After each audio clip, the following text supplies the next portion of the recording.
Direct Connection is made by MPT to serve all of our diverse communities and is made possible by the generous support of our members. Thank you. Live from Maryland Public Television, this is Direct Connection with Jeff Salkin. Hi, everybody, and thanks for tuning in for Direct Connection. Later in our program, are anti-cancer scans worth the risk? We will find out. First tonight, getting your car ready for the summer road trip. What repairs are needed and where could you be throwing money away?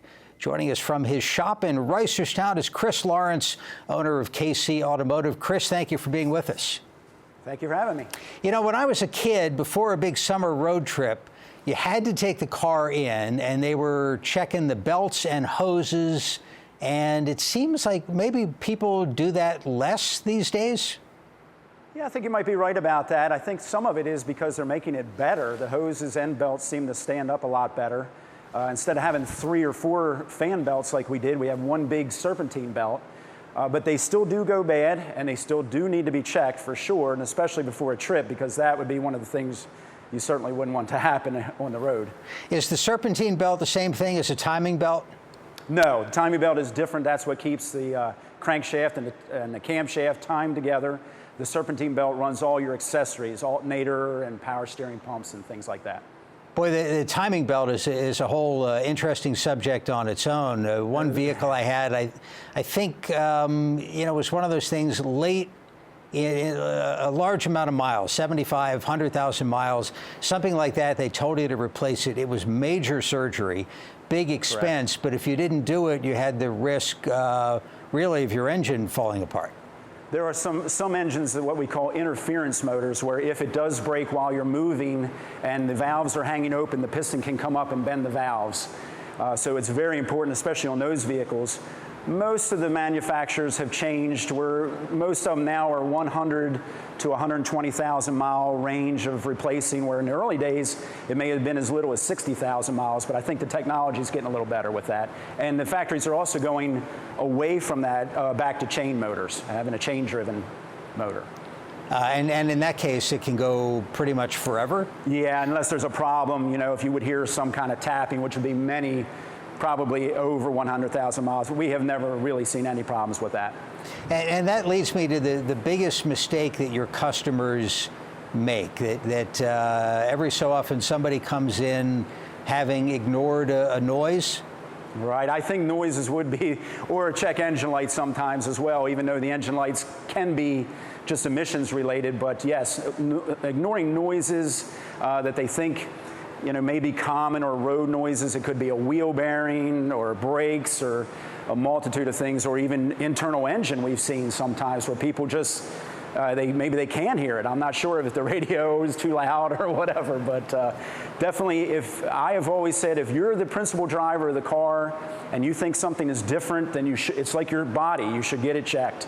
One complaint of mine is the check engine light, because it doesn't really give you a lot of information. It tends to be correct, because I guess you didn't have the gas cap on tight enough. But with all of the displays in modern cars, you'd think they'd just have something pop up that would say, check your gas cap.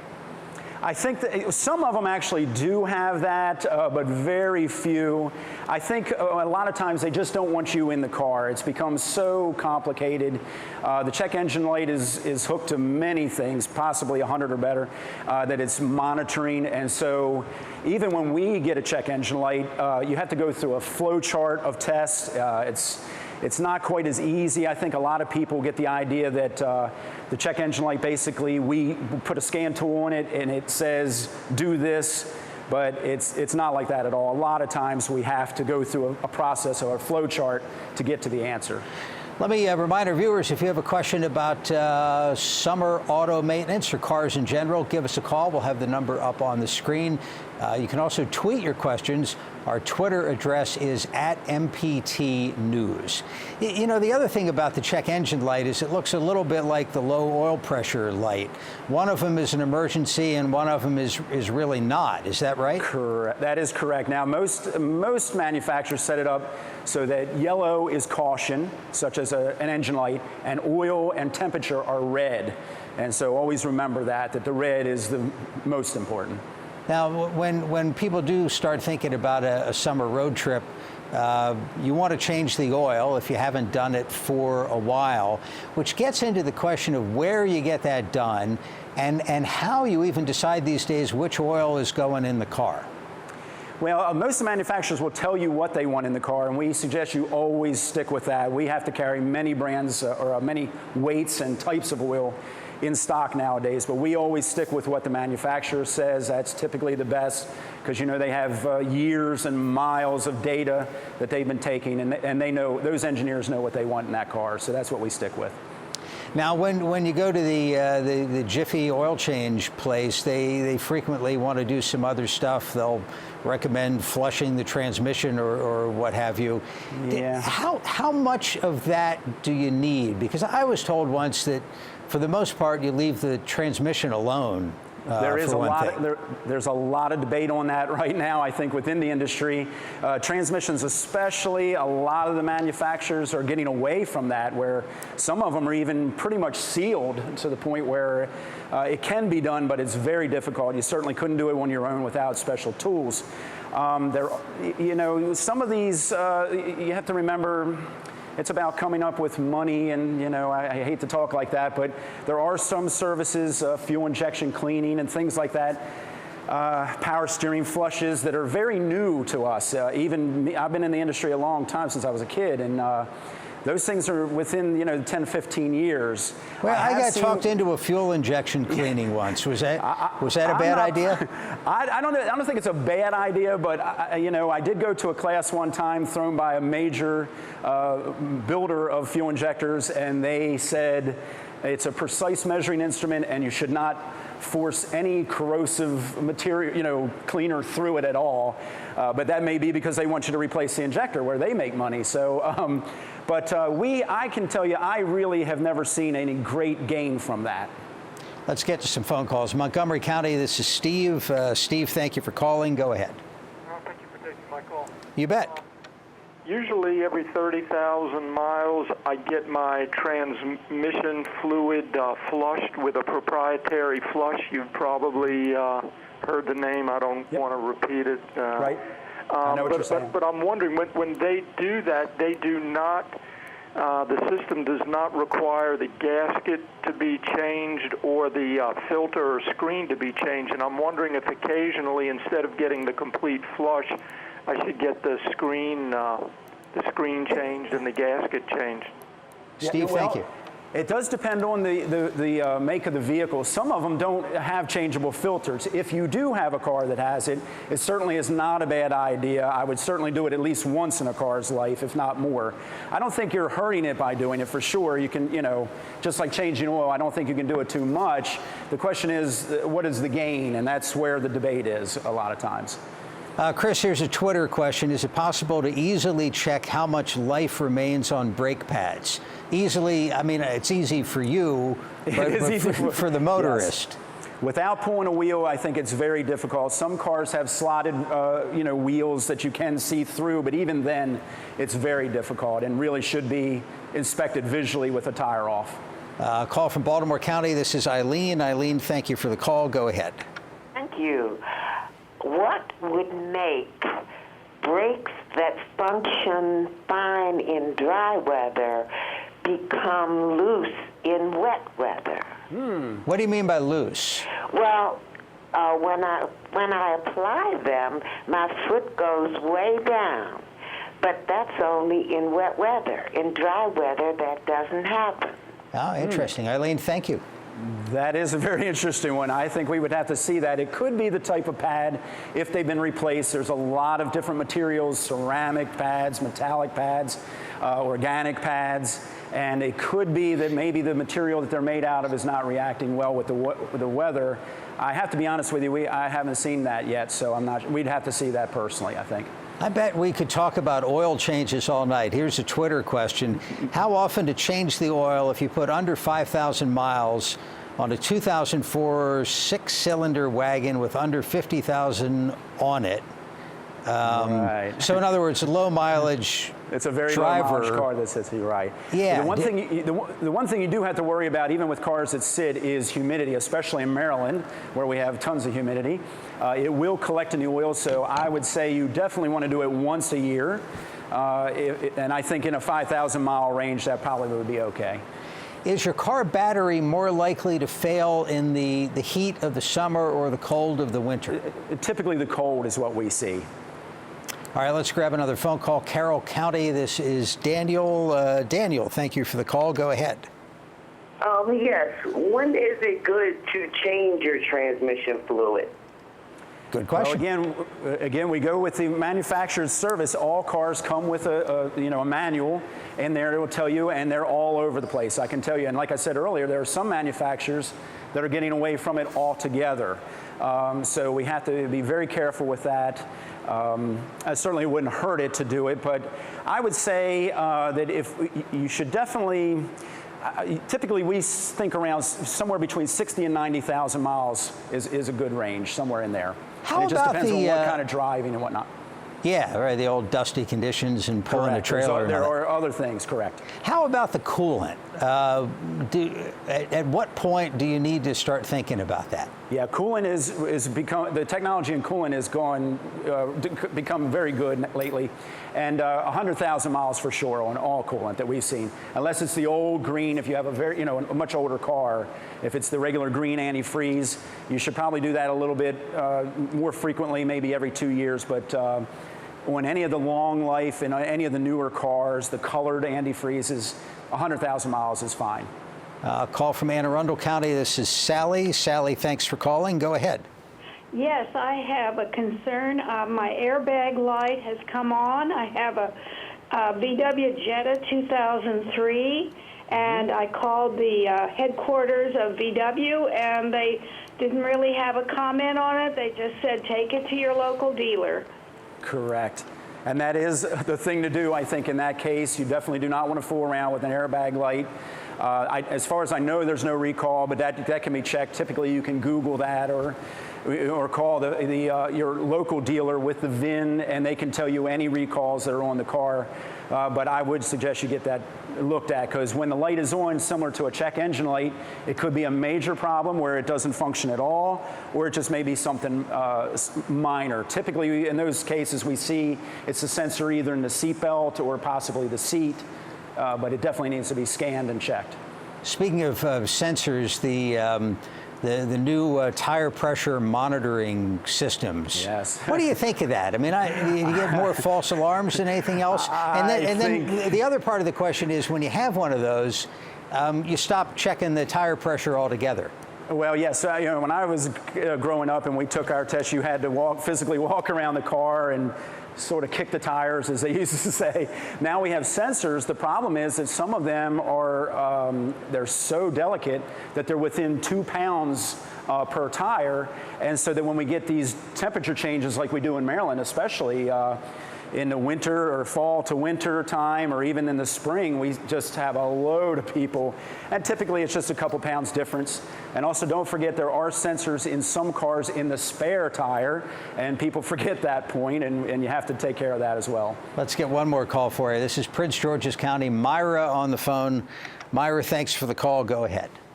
Yes, thank you very much for taking my call. You bet. Yes, I have a 2003 Miata.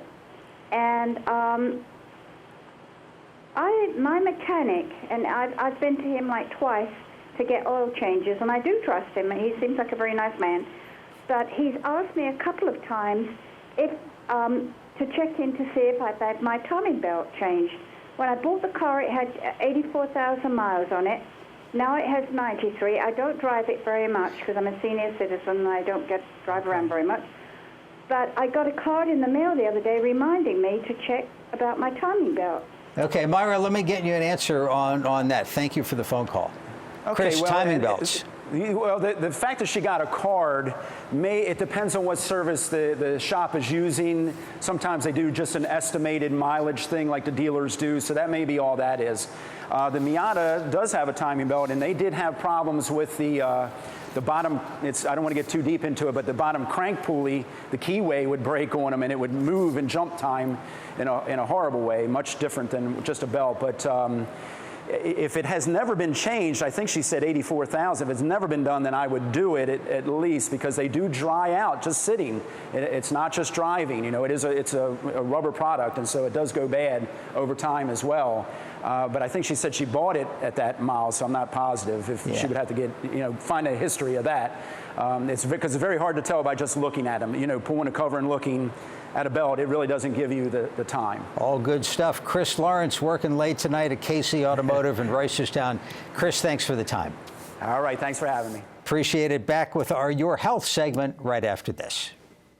Have you ever spent money and later thought, I should have my head examined? Well then, welcome to behavioral economics. Your brain kind of follows your heart a little bit. When you have too much choice, people suffer. Tune into Thinking Money, Friday night at 9 on MPT. We're traveling back in time to see which finds have fared well in the new century. In Antiques Roadshow, Vintage Columbus. I don't think I'd want to meet him in a dark alley. Wow. You like that? Yeah, you're kidding. No? Wow. Wasn't that something? Can you guess what values went up, down, or stayed the same? Find out next time on Antiques Roadshow. Tonight at 9 on MPT.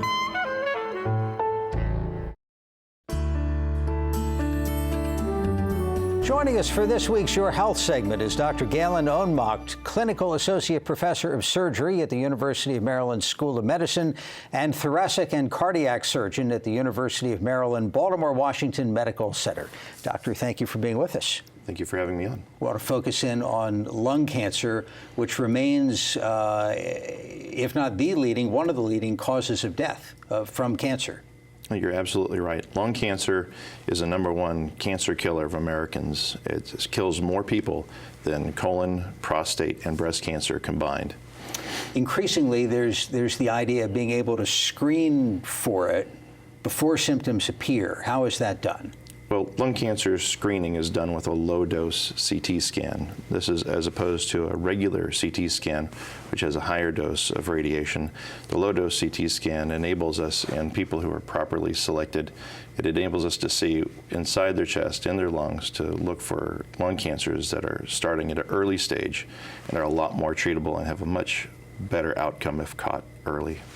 So when people think of a CT, you might call it a CAT scan.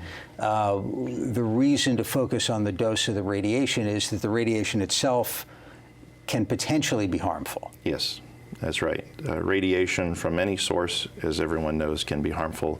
It has its own side effects and can actually, in some cases, cause cancer at high enough doses, but not the doses we're talking about. Does the lower dose mean there's lower resolution, or it's maybe less detail in the scan? Yes, it does mean that there is a little bit lower resolution, but it's a screening test, so it's not intended to see things in high resolution, just to see if there's something there.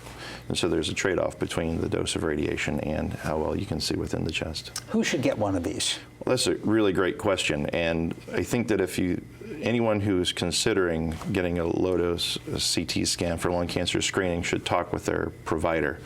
And the provider will tell them that the general recommendations is that anyone between the ages of 55 and 77 who smoked more than 30 pack years of cigarettes in their lives, or who have quit less than 15 years ago, should get a lung cancer screening. And a pack year would be somebody who smoked a pack a day for a year?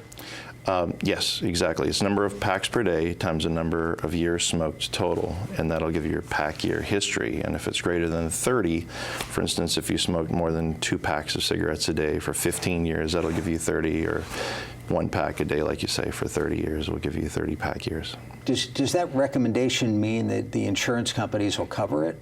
Well, we've seen that all major insurance companies that I know of will cover this scan for people who are in the proper age, in the proper group. Well, what about if it's, it's more borderline? It's somebody who smoked a little bit less for a slightly shorter period. What do you do in those cases? And they're concerned about it. Well, I think, again, talking with your provider about it and having an informed discussion is one of the key parts in terms of like what Medicare set out for their criteria for people who should get CT screening scans, is that you should have a very detailed and earnest discussion with your provider to see if you qualify and fall within these guidelines. What's it cost, ballpark, if somebody's just going to do it without the benefit of insurance? There are screening programs that are available that vary in cost. It just depends on the program. And again, if you qualify for this group, if you're within this group that should be screened, your insurance company should cover it at this point. As a physician, as a surgeon, you see people with lung cancer all the time. How advantageous is it to catch it early? It's absolutely essential to catch it early. The earlier we catch it, the more likely the outcome is to be favorable and for you to have an excellent long-term survival. If you wait until you have symptoms, as some people try to do, things like chest pain or cough or even coughing up blood, by the time it gets to that stage, it's oftentimes, not always, but oftentimes in advanced stages that's much harder to treat and oftentimes has much worse outcomes. How treatable is lung cancer these days?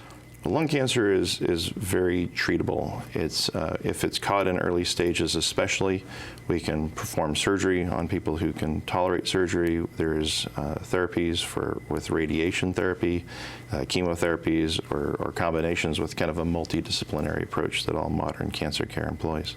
In terms of staging, you have to get it by stage 1 or 2?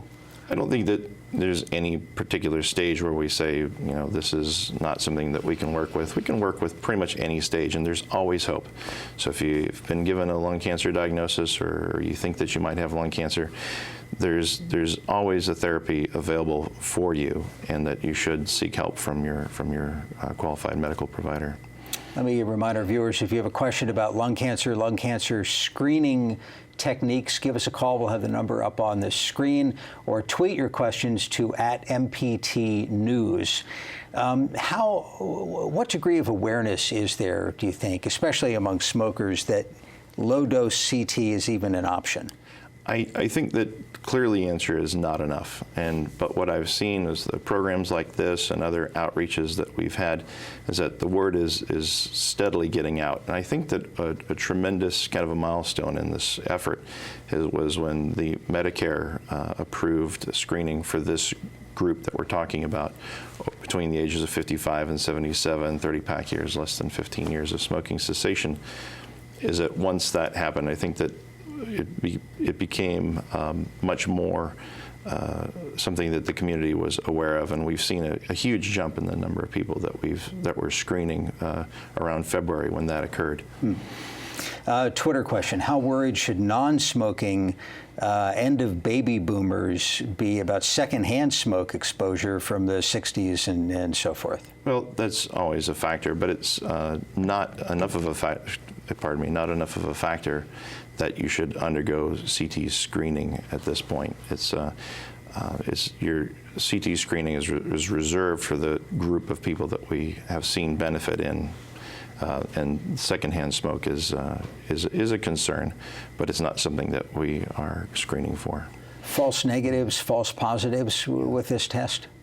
There's a lot of false positives with this test. People who've smoked enough to qualify for lung cancer screening have had probably bronchitis in the past or upper respiratory infections that have left behind. So you see some scarring or something suspicious. Yeah, that can show up on the screening exams, but does not necessarily represent lung cancer. In fact, it can be up to 95% false positives, and that's one reason why people who don't fit within this group shouldn't necessarily get screened because you have a risk from the follow-on tests and radiation that would entail. I just have a few seconds, but we ought to make the point that the number one thing smokers can do is to stop. Absolutely, you beat me to it.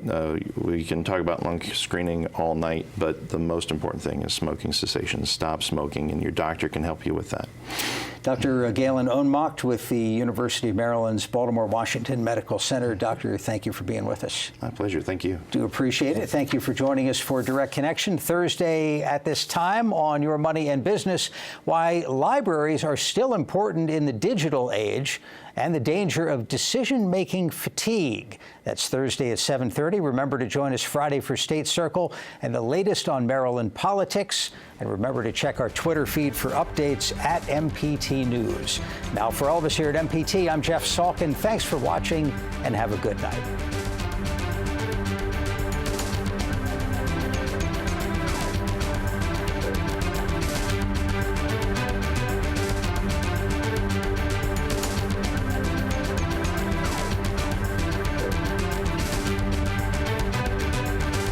Your health segments are a co-production of Maryland Public Television and the University of Maryland Medical System. This program was made by MPT to serve all of our diverse communities.